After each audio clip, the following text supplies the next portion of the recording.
Hello everyone, welcome to my Criterion collection. I'm going to do it differently from some of the other videos. Rather than go through every single disc in sort of detail, I'm just going to stop on various discs. I'm going to list the titles and maybe stop and talk a little bit more about certain movies as I go through my collection, because there's up to 200 movies in this collection, and I think this is probably just too long a video and people will get bored. When I stop to kind of concentrate on a film, I will actually replace this footage with screenshots of the front and back cover of the disc. So that should be quite interesting for those who want to read in detail what the features and stuff on the actual Blu-rays are. They're all Blu-rays, so let's begin. So starting at the very beginning, Spine 1, of course, The Seven Samurai, Akira Kurosawa. What can I say? You've got to have Kurosawa in your kind of Criterion collection. 400 Blows, Francois Truffaut, the only Francois Truffaut film I have in my collection, because I think he's an acquired taste for me, but I do like 400 Blows specifically. Silence of the Lambs, going to stop and talk about this one. A little story. I bought the DVD of this many years ago on Criterion, and I sold it. I know, what an idiot. You can say it, I'm an idiot, because it's worth a fortune. And I'm so glad they brought it out in Blu-ray, but of course the DVD had the commentary on it from Jonathan Demme and from Jodie Foster and Anthony Hopkins, which was pretty special at the time. I remember listening to it and watching the film and just having a whole new insight into how that film was constructed. Such an intelligent man Jonathan Demme was. So sad he left us. But suffice to say, Silence of the Lambs, great movie. You've got to have it in your Criterion collection. Only came out, I think, a few years ago. Then we have Picnic at Hanging Rock. Peter Weir, an acquired taste, but probably prefer films like Witness and stuff to this. It's just not really terribly well told story, Picnic at Hanging Rock. Then we have Taste of Cherry. Kiarostami, I think, directed this. Interesting film, interesting story behind this. I'm not going to go into too much detail. Then we have Brazil from Terry Gilliam. Got to have that in your collection. Best Gilliam film ever as far as I'm concerned. For All Mankind, Al Reiner's the documentary based on the Apollo 11 mission and the landing on the moon. Carnival of Souls, is it a horror film? I don't, well, I'll let you decide. Then we have Rushmore, the first Wes Anderson movie, of many, of course, on Criterion. This one I've got, not my favourite Wes Anderson, I'll tell you which one it is when I get to it. Then we have The Last Temptation of Christ, Bowie as Pontius Pilate. What more do you want? Fantastic Scorsese, of course. Then I'm going to stop on this one, a film that's basically not talked about too much, but it's in the Criterion collection, and it's a film with Margot Kidder in it. And Margot Kidder from Superman, yes, Lois Lane, yes. And this is Sisters by Brian De Palma. I think it's quite an interesting movie. It's early De Palma, but it's good, like most De Palma stuff. Not my favourite De Palma film in the Criterion collection, but certainly interesting. Just pause and just talk about that for a second. Of course, Spike Lee's in Criterion, wouldn't be the same without him, and this is Do the Right Thing. Then we have The Lady Eve, Preston Sturges. Going to stop on this one. Now, a story behind this. Jacques Tati's Playtime. Probably one of his last movies, not the last one he was in, but was it the last one he actually directed, nearly made him bankrupt. This is so fascinating, this film, because it's just almost like a silent movie, although you still can hear sound in it, music, effects, and miming, and all sorts of very clever comic technique is used in this film. The man was at the top of his game, I feel, when he made this film. He'd sort of settled into his groove. He was fascinating. He built literally streets outside Paris, made out of wood and plastic. And when you watch the film, you honestly really don't believe the whole thing is filmed on a set. It's incredible. And that set was exterior. Playtime is a comedy, and I strongly recommend you take a look. It's in two forms in this collection. It's in a separate release and also in the Jacques Tati collection. Then we have Notorious by Alfred Hitchcock. Great film, of course. Soderbergh's Traffic. I think this people don't like this because of all the colour changes. There's a lot of colour grading going on. He decided to go for blue, and then he went for yellow when he went to Mexico, and I think it's all bleached out and people don't like it. But the film itself is an interesting story.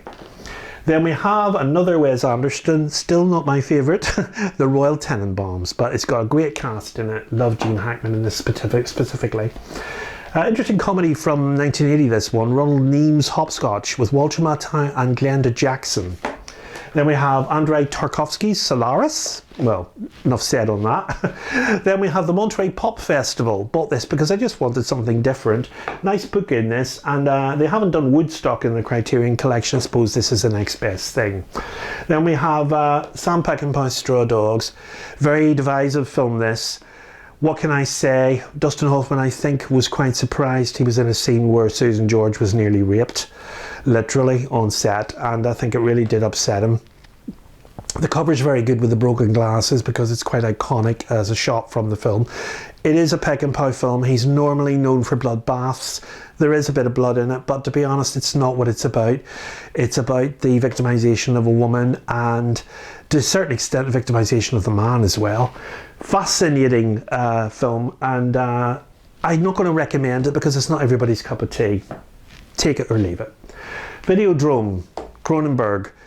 I still wonder why Debbie Harry's in this, because there could have been other actresses I think that Cronenberg could have cast. She's not a natural actress, Debbie Harry, I don't feel. She was in films because she was in a pop group, which was often the case in the 80s. And I think that the film does go a wee bit off-piste. It's weird for Cronenberg, weirder than weird, if you know what I mean. But I always liked Videodrome, particularly because of James Woods.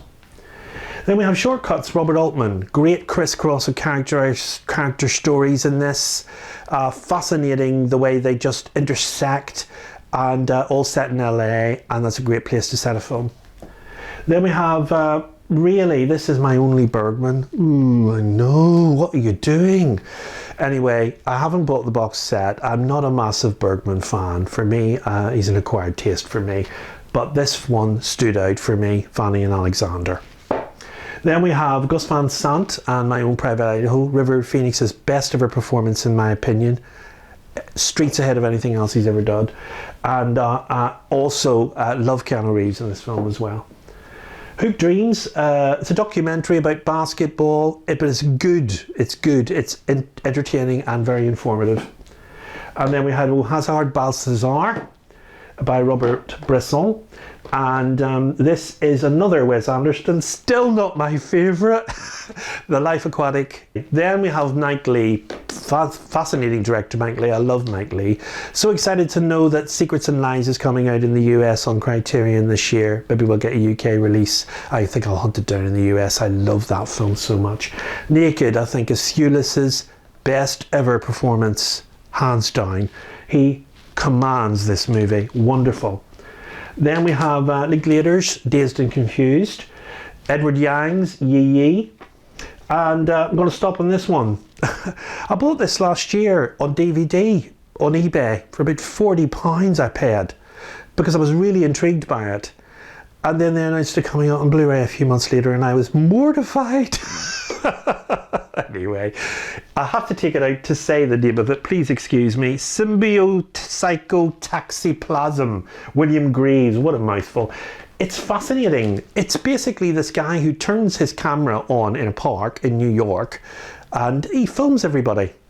And he interviews people and he talks to them and it's fascinating. And it's just a microcosm of life, really, in that park at that particular time. And then they sort of did a sequel version too with Steve Buscemi in it. Interesting and fascinating at the same time. BFI brought The Ain out, I think earlier this year. And this, of course, is the Criterion version of that film. Brilliant film, I think. French, of course, for hate. Public School Life looks at its best in Lindsay Anderson's F with Malcolm McDowell starring. This one I'm going to pause on. David Mamet. He's a really popular director for me. I also love him as an actual playwright as well. This is great. It's the story of Con and the art of Con and how to follow a mark with near enough perfection. Its screenplay is by Mamet, it's directed by Mamet, and it's a great watch. It's interesting. Spanish Prisoner hopefully will come to Criterion, which is another sort of Quan type movie that he made a few years later. Days of Heaven, not my favourite Terrence Malick film, but it's really, really good performance by Richard Gere. Then we have The Last Emperor, Bernardo Bertolucci. Going to stop on this one to show you the covers, because this is a cardboard slip cover with plastic inner case, which is really weird. And I think it was just departing from the normal plastic cases that Criterion did at the time. Then we have Mishima, A Life in 4 Chapters. If I said 4 chapters, yes. And that's Paul Schrader's film. Really, really good.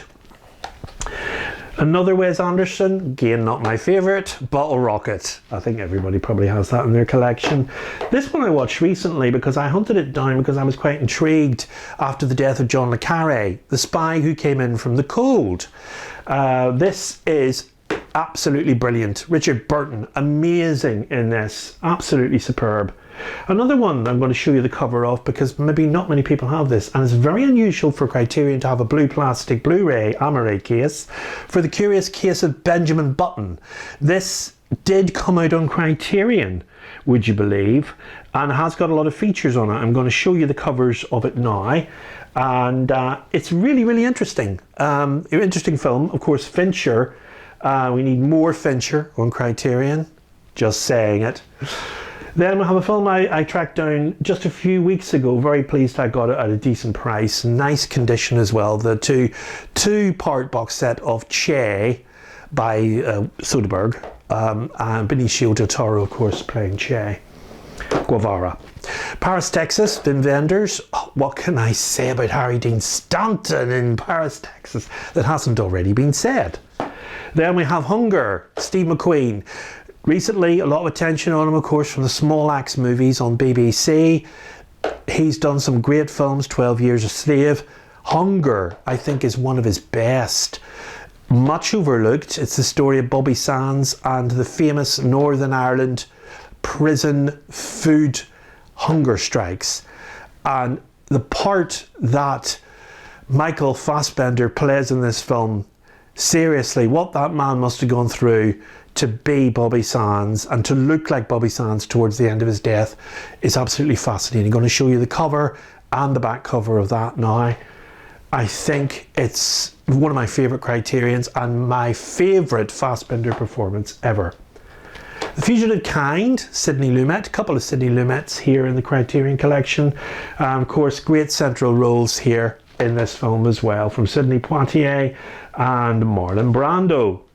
Merry Christmas, Mr. Lawrence. Fantastic performance from Bowie and Ryuichi Sakamoto. Fantastic score from Ryuichi Sakamoto. Great film all round. Then we have The Thin Red Line. This is my favourite Terrence Malick film. I love this film. It's war at its worst, I think.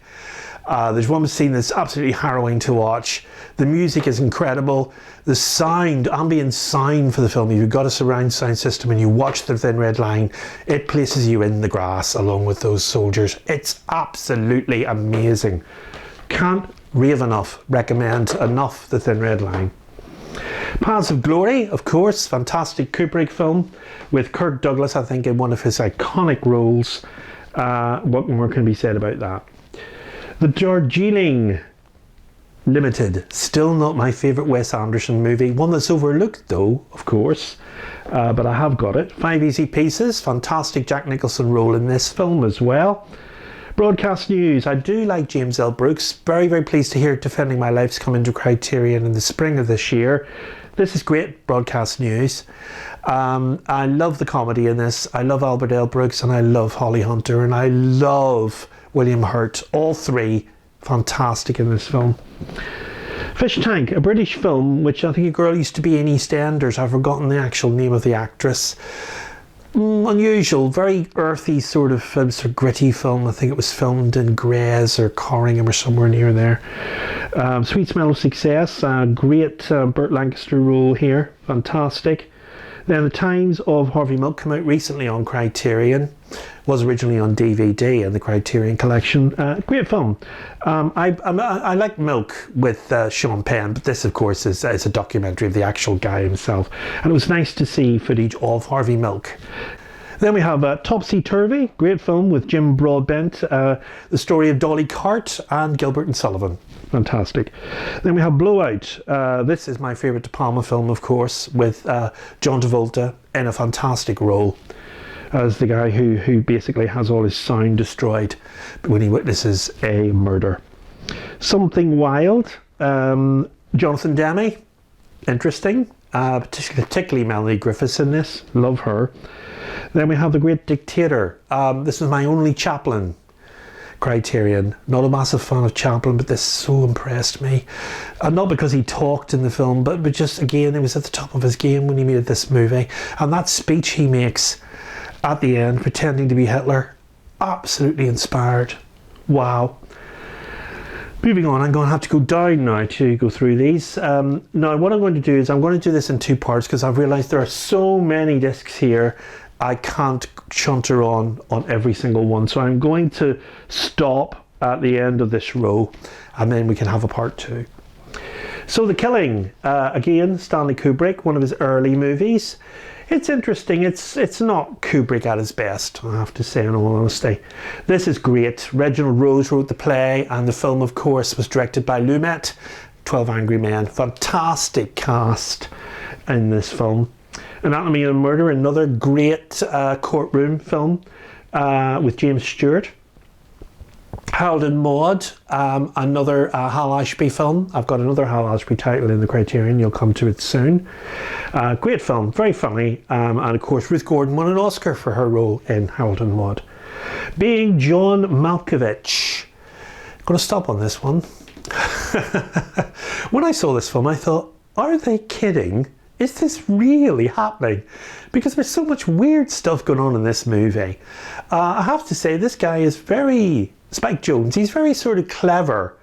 The other film he directed, which I think should come to Criterion, is Adaptation. We're waiting. But basically, being John Malkovich has got... John Malkovich is the head in the film. Literally the head. I don't mean that, I mean that literally. And I love John Cusack in this. Just love it. Love him in it. It's a really interesting, it's amusing, it's kitschy, it's weird, and it's very funny.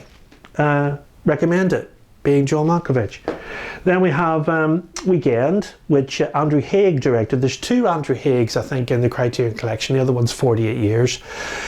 This one is interesting. It's a story of two men that meet in Nottingham, basically fall in love with each other. That's the story. That's the end of it, really. Then we have Quadrophenia, The Who. Made the album many years before the film, but of course Phil Daniels came to the fore, really, as a star of this movie, and some great music, all from The Who, of course. Then we have The Game, Fincher. Two Finchers in the Criterion collection. That's basically it, I think, at the moment. Hopefully we'll have more. Then we have Rosemary's Baby. Again, not a massive fan of Roman Polanski, but this one is fantastic. Roman Polanski at his best. Purple Noon, which is Alain Delon. This is the story of Ripley, from The Talented Mr. Ripley. It's a French film originally, before Jude Law did it. And then we have the following, the only Nolan film. Probably will be the only Nolan film in the Criterion collection. So I've come to the end of part one of my Criterion collection. Please tune in for further parts, and I hope it didn't bore you too much. Have fun and keep viewing those films.